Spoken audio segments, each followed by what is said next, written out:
Now to breaking news. We do have a verdict in the fraud trial of Elizabeth Holmes, founder of Theranos. Here to give us the very latest is ABC's Rebecca Jarvis, host of the Dropout, Elizabeth Holmes on Trial podcast. Rebecca, thanks so much for joining us. So the jurors found Holmes guilty on 4 of 11 counts. Walk us through what they determined.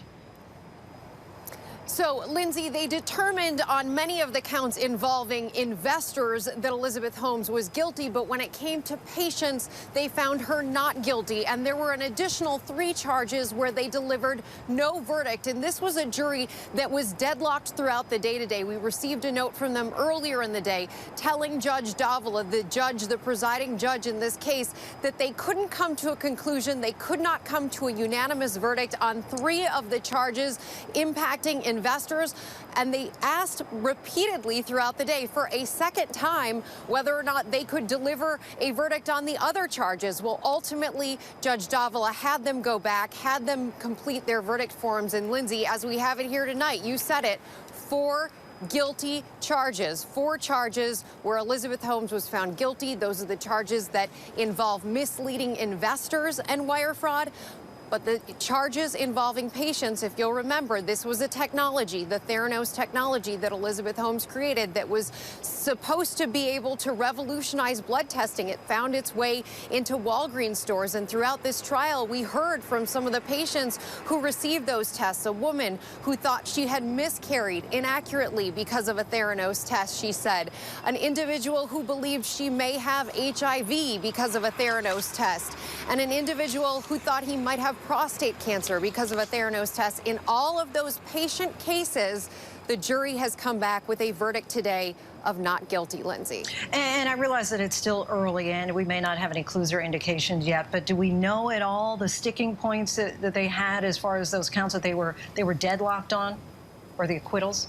Well, it's still too early to tell, but what we can say is, particularly when it came to those patient counts, the number of steps that the jury would have to go through in order to connect Elizabeth Holmes herself to the allegations of fraud were deeper. They were farther than some of the allegations involving investors. And when you look at the wire fraud, this is a question of wire fraud. This is not a question of malpractice. This was not a question of how patients received their tests. It was a question of the wire fraud that led them to go and seek out Theranos testing and how Theranos was advertised to them. We heard in court throughout this hearing a number of investors who took the stand, who talked very specifically about what they were explicitly told by Elizabeth Holmes. And so what happens now going forward? What does all of this mean for the former Silicon Valley darling?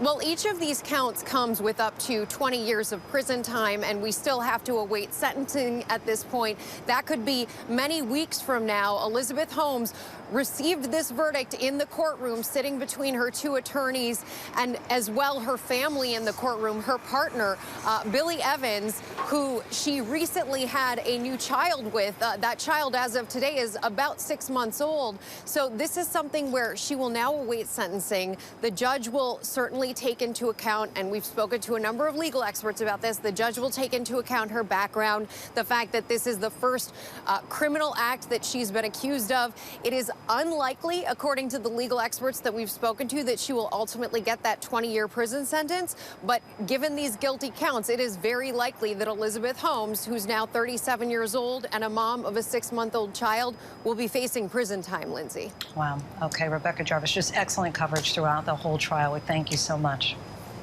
Thank you.